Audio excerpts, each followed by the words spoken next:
A bit of a bombshell report from Jason Schreier all about Halo Infinite and what Microsoft is currently doing with that franchise came out today, and I wanted to talk about some of the findings that Schreier shared with the rest of us. Discuss my reaction and surprise, actually, that they could be doing exactly what I thought they were doing with Tatanka. Anyway, I'll go over all that right now.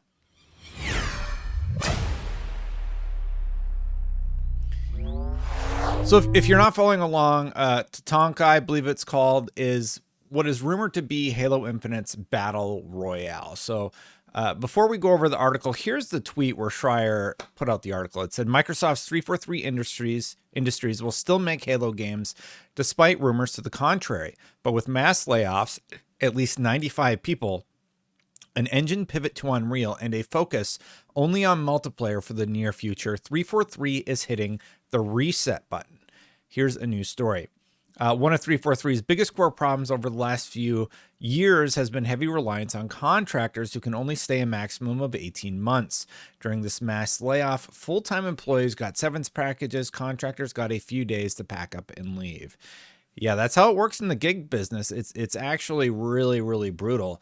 Basically, if there's layoffs or, budgets get cut or there's not enough work to go around, contractors just don't get work, and they don't have any sort of severance. They don't have anything to fall back on besides finding more work. That's really hard on a lot of people. And one of the problems we highlighted in the previous Halo video, you can check it out here, was that problem where they would bring on contractors, and due to laws, you have to basically let those people go or convert them full-time. And if there's not enough positions to go around after 18 months, you just have to start training people from the ground up again. And that's awful. Like, that really, really stinks. So let's dive into the full article here really quick. And headline wise, it says Microsoft studio behind Halo faces a reboot on years of turmoil. Halo Infinite has just been sort of a disaster, I'd say, from the announcement of it, honestly, because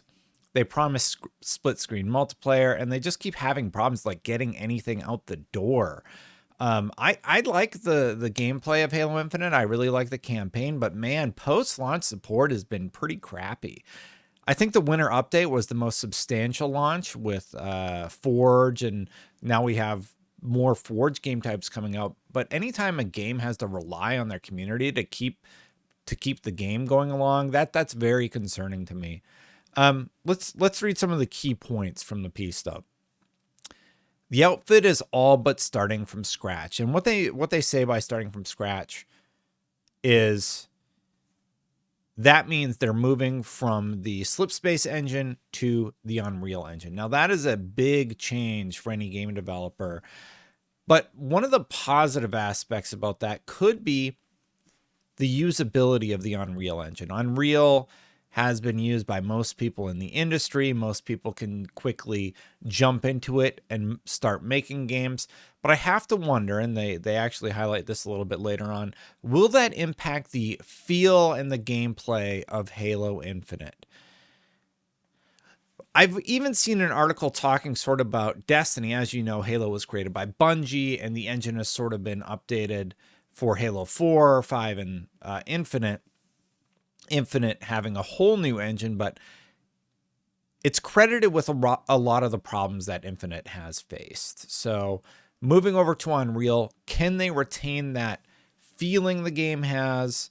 And dear God, please don't make it look like Fortnite. I feel like so many games out there are going with the Fortnite style, and I just hope that Halo manages to retain that distinct feel and look that it has. Anyway, let's continue on.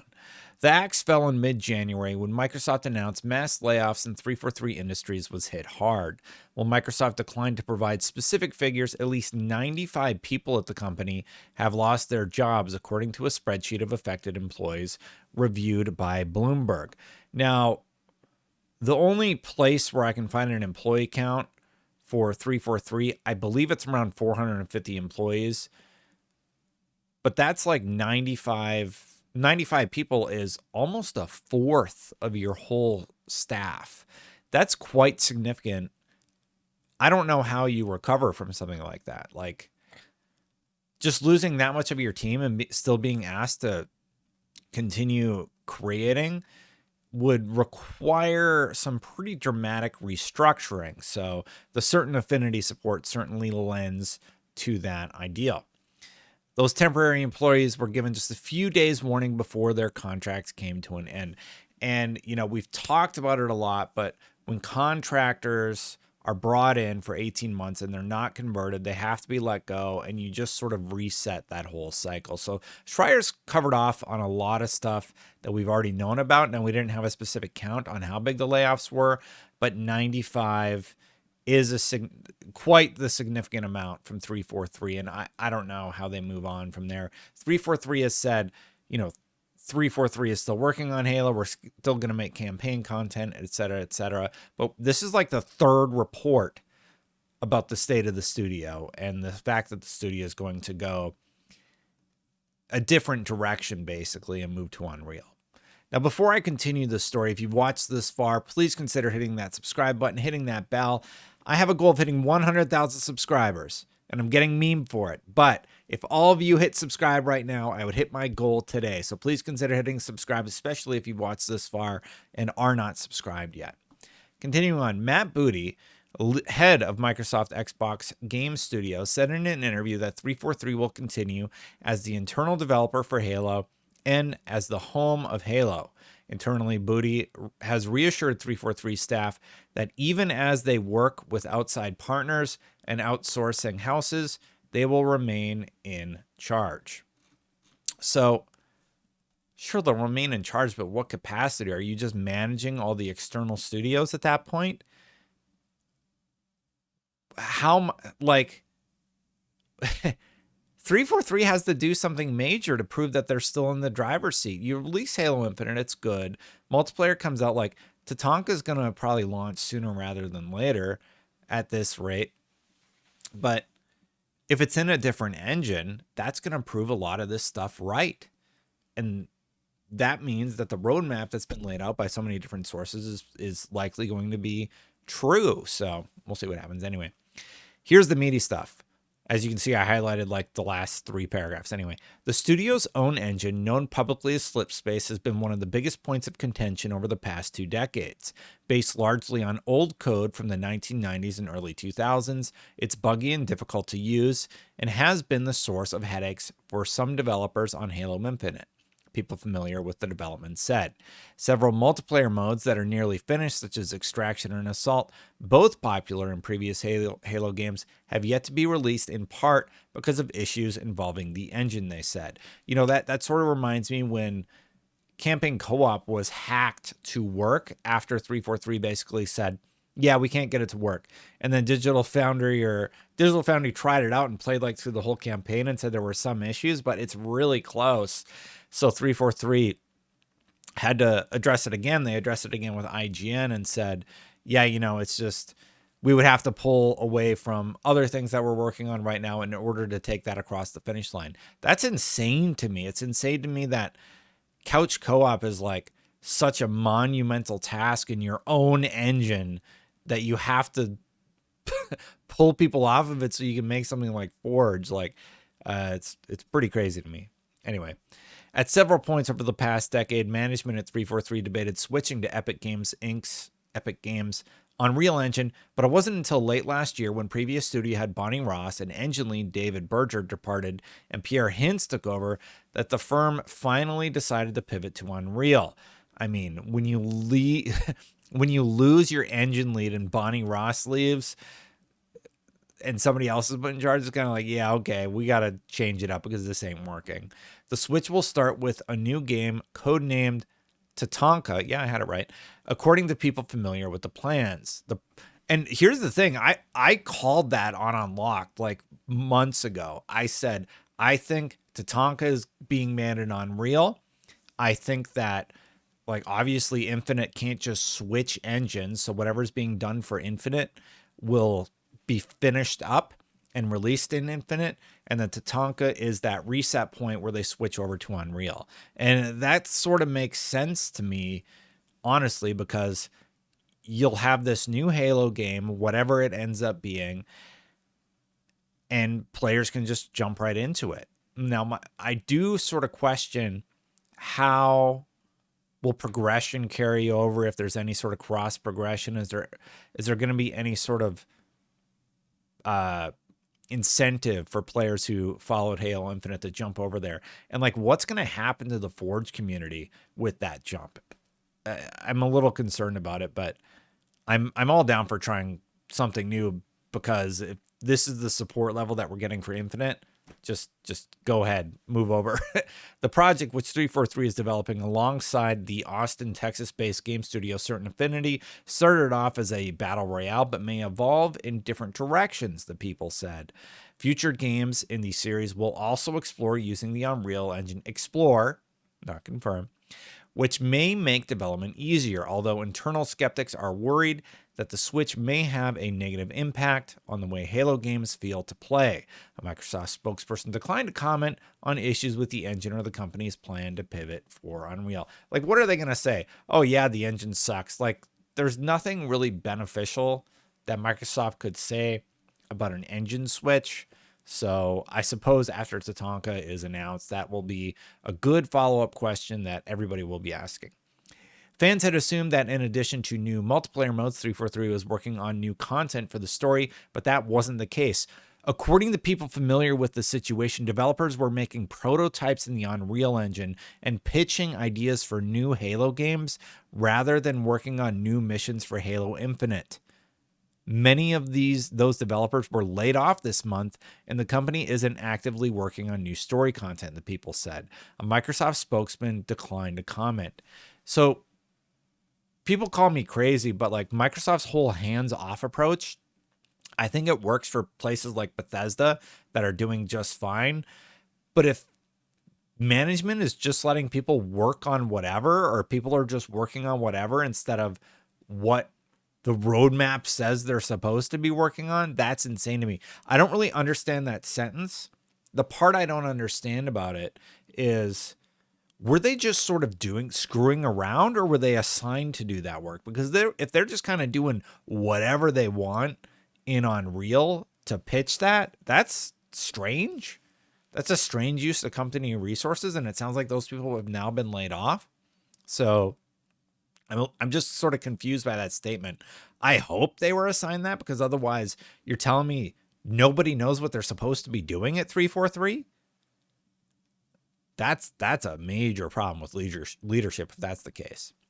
In the eyes of some observers and former 343 employees, the reorganization was a long time coming. Patrick Wren, a former 343 designer, said on Twitter that the job cuts in the state of the Halo franchise overall are the result of incompetent leadership up top. Well, maybe that is the case during Halo Infinite's development that led to massive stress on those working hard to make Halo the best it can be. Microsoft once promised that Halo Infinite would be the start of the next 10 years of Halo, but its recent moves point to a shorter-term vision. In an email to staff following the layoffs, Hintz wrote that the current plan for 343 is to support a robust live offering for Halo Infinite and its Forge level creator, and greenlighting our new tech stack for future Halo games, while also bringing Halo to more players through more platforms than ever before. So that's the Schreier report. That's the important stuff. I'll link to the full article like I always do. But what a just a strange situation that team has to be in, and we're not even going to feel the effects of it for years, maybe like a year. We've heard nothing about Tatanka. Like, when would that be announced? At E3, at their E3 event? They're not going to be at E3, as we know. Nobody's going to be at E3, apparently. Like, no Nintendo, no Sony, no Microsoft. Microsoft will be at their own thing, separate from E3, but E3 means, like, on the show floor, right? It doesn't mean having a separate thing around E3. But E3 as a concept has always been about the days surrounding that summer month, June, July. So Microsoft saying they're going to be there. I have to imagine they always meant that they would be there doing their separate thing, doing their showcase. Nintendo usually does something around that time, like the weekend before or after or whatever. And PlayStation has kind of just been doing their own thing for years. So who knows what's going to happen there. I did have one other thing I wanted to cover before I headed out today, but IDIS did say that, according to MLEX, Microsoft today received formal EU objections to the acquisition. No wonder there were no leaks. There was nothing to leak. Microsoft declined to confirm receiving the charge sheet, but said that it's determined to resolve any issues. Microsoft says that we are committed to solutions and finding a path forward for this deal. We are listening carefully to the Commission's concerns and are confident we can address them. The CMA is expected to release its provisional findings in the coming days, early February. And now the next beat that we hear in the Activision Blizzard case is going to be statement of objection. So that'll probably be my video tomorrow. And then we hear from the CMA shortly thereafter. Thanks for watching, everybody. Hey, if you're one of the half the people who are not subscribed, please subscribe. I'll come up, I promise you, I'll come up with a new subscribe promo of some sort once we hit the 100K goal, and we're so close. So thank you so much to everybody who has subscribed this far. Thank you to the members for supporting the channel. I really appreciate you. If you want to become a member, click that join button right down there. I'm going to get out of here. But before I go, here is yesterday's video where I actually have to make a correction on that video, because at the end I said something about Jeff Grubb, which Jeff Grubb later corrected and said was a misquote. So just ignore the whole thing about the State of Decay 3 team. And when I said that people were happy about price increases, nobody's happy, but I was trying to emphasize the point that there's a lot of people out there defending price increases that billion-dollar companies are passing along to their fans. And that's what I sort of take issue with. I don't think anybody should be defending Microsoft or Sony or anyone that is cranking up the price of their console. And I think the console manufacturers should come up with other strategies than just, oh, well, I guess we're just going to increase the price midway through a console generation. It's bizarre to me. But anyway, here's that video from yesterday so you can see what I'm talking about. I'm going to get out of here. I'll see you for the next one. Bye for now, everybody.